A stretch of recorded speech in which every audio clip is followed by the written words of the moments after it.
Continuamos a falar sobre São Tomé e Príncipe, os avanços, os recuos, as causas de fracasso. Vou trazer aqui dois pontos. Um é um comparativo entre Cabo Verde, os projetos em Cabo Verde e projetos em São Tomé e Príncipe. O segundo ponto será sobre a vinda dos mais de 1000 estudantes santomenses a Portugal, para continuar os estudos, nesse caso, da formação profissional. Quanto ao primeiro, rapidamente passo a dizer que nos anos 90 iniciaram dois projetos, um em Cabo Verde, um em São Tomé e Príncipe. Iniciaram, neste caso, a instituição onde eu trabalho. O que é que se pretendia com esses dois projetos? Reforçar as capacidades técnico-profissionais, as capacidades de formação técnico-profissional e de emprego nestes dois países, já que estavam em condições muito parecidas ou semelhantes. São Tomé e Príncipe estava a dar os primeiros passos no Centro de Formação de Budo e Cabo Verde também estava a dar os primeiros passos também num centro de formação. Para o primeiro projeto, que é o de São Tomé e Príncipe, eu faria parte do tal projeto, em termos de cooperação portuguesa, mas rapidamente fui afastado porque as entidades santomenses acharam que não precisavam da parte técnica de Portugal. Logo fui encaminhado para o projeto de Cabo Verde, com o qual colaborei e mesmo no pós do projeto continuei a dar a minha colaboração e hoje continuo caso haja necessidades. Mas o interessante é ver que estes dois projetos iniciaram nos anos 90. Cabo Verde hoje tem um Instituto de Emprego e Formação Profissional com as várias valências próprias de uma instituição pública como é o Instituto de Emprego e Formação Profissional. Cabo Verde tem nas diferentes ilhas tem um centro de emprego, tem centros de formação profissional. Interessante é ver que, passado esses quase 30 anos, no que toca a São Tomé e Príncipe, o projeto está exatamente como começou. Existe apenas o Centro de Formação de Budo, que continua a ser Centro de Formação da Cooperação Portugal, São Tomé e Príncipe. Reparem que quando se tem uma visão do país, o que é que se consegue? Hoje, o Instituto de Emprego e Formação Profissional de Cabo Verde está à altura das suas funções e concorre com o Instituto de Emprego e Formação Profissional de Portugal. Tem as valências todas e funciona. Os centros de emprego, os serviços sociais funcionam. No caso de São Tomé e Príncipe, nós continuamos com o Centro de Formação de Budo, Centro de Formação da Cooperação Portuguesa. Não fizemos mais do que estávamos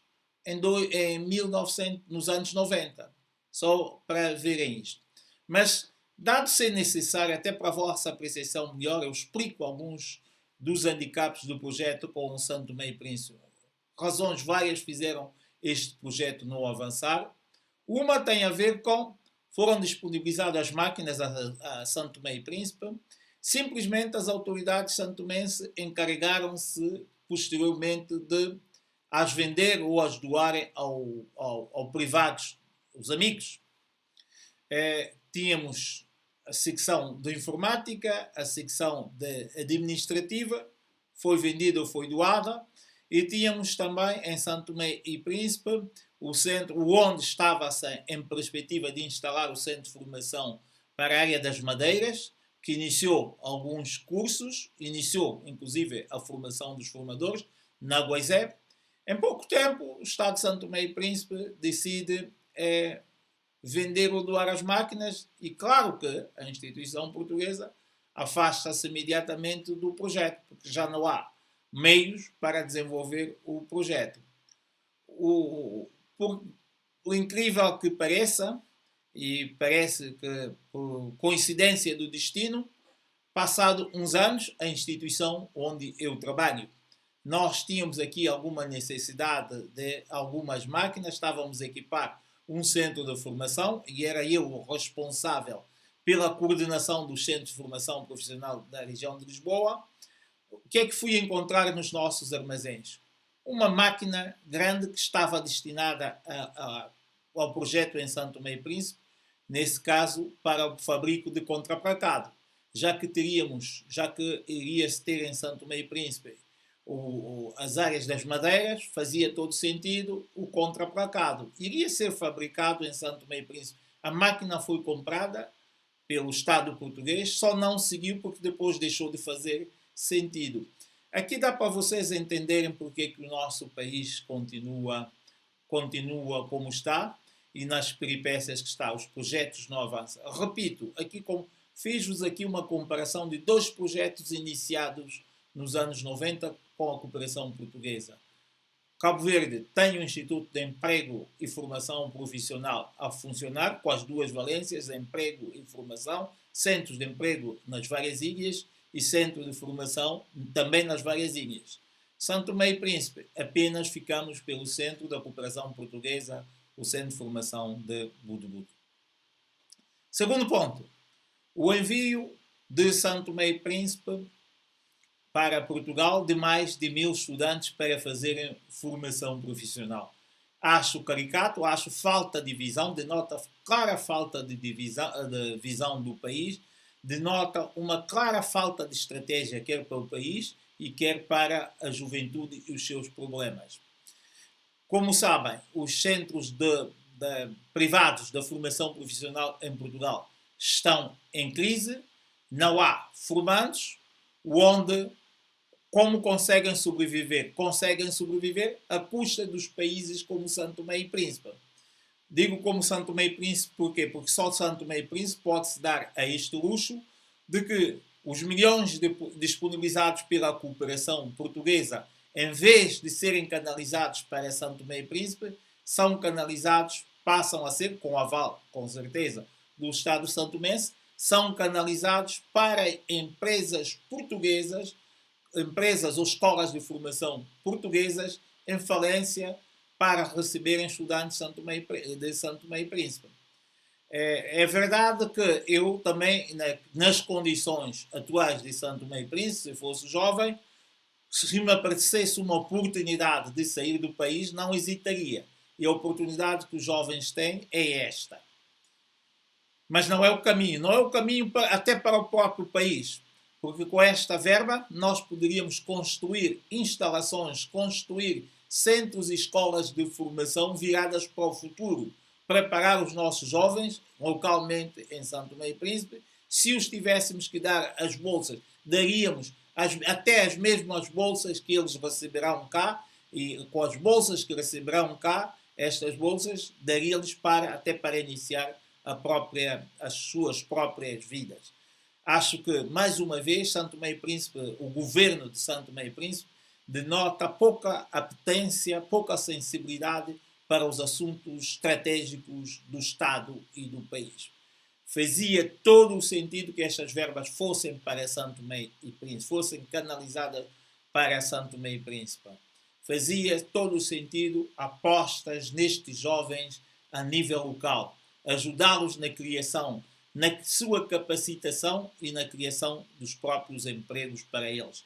Com as verbas que nós estamos a ceder às empresas ou às escolas privadas portuguesas, nós conseguiríamos formar muito mais santomenses em áreas estratégicas e de interesse para o país, e inclusive com uma política assente depois na própria continuidade da empregabilidade dos mesmos, que poderia ser em estágios nas empresas onde houvesse aqui abertura para tal, e até vir o Estado santomense, com esta mesma verba, potenciar a continuidade desses estagiários ou desses ex-formandos nas empresas nossas localmente. Acho que o país ganharia muito mais do que enviar para a aventura no mar, num deserto, centenas ou milhares de jovens, conforme o próprio governo diz. Enviá-los, é verdade que alguns acabarão por capacitarem, mas uma grande maioria, é bom que nós entendamos que uma grande maioria desses jovens que virão por aqui não terão amor nem no país que os acolheu para fazerem a formação, porque não vão ter enquadramento, nem no país que os viu nascer, por os terem enviado aqui para esta mata selvagem e desta forma.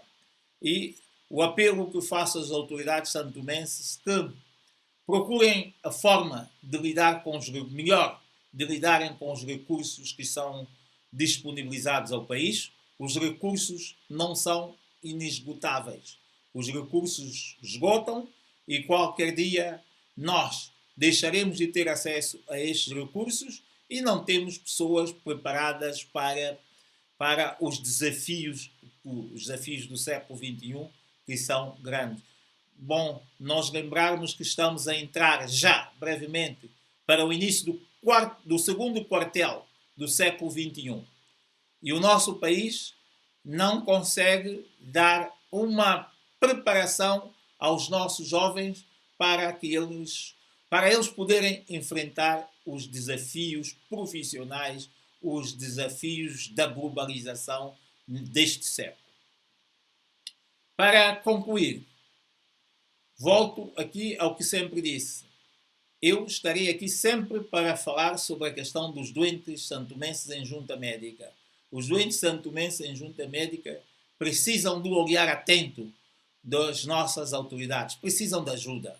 Estão em dificuldades no nosso país. Talvez este plano estratégico que nós estamos a utilizar para dar dinheiro às escolas privadas portuguesas, escolas de formação, este dinheiro muito serviria para ajudarmos aqui também aos doentes e outros santomenses em dificuldade. Mas, primeiramente, as autoridades que pensem muito bem o que é que querem fazer deste nosso país. Um bem-aja a todos, que Deus abençoe a Santo Tomé e Príncipe e nos proteja a cada um de nós individualmente.